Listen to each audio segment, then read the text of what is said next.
It's very unfortunate to inform to all the SSA teachers in the state of Meghalaya that till today, the 20th December 2021, the last day of our ultimatum given to the state government, we from the association, we are getting no response either from the state government or from the education department.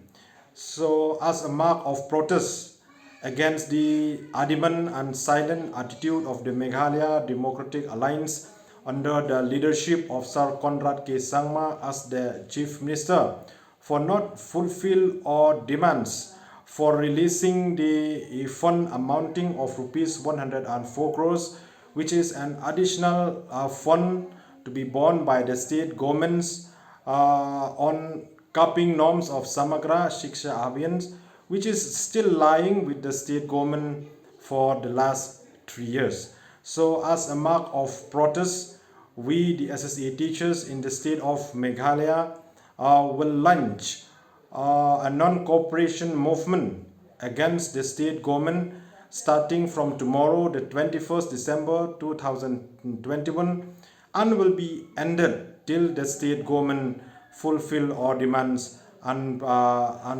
pay our pending salary. So during this non-cooperation movement, all SSA teachers in the state of Meghalaya will not attend or take part in any programs asked to be performed by the state government in school, be it an awareness program, be it a Fit India movement program, or any type of program either from the education department or from the health department or from the sport departments. Added to this, all SSA teachers will not attend any program which does not link with the education,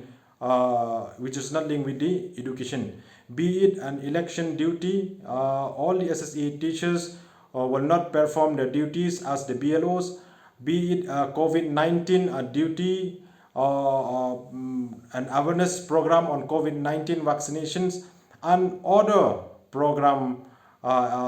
engage or entrust by the government to the SSA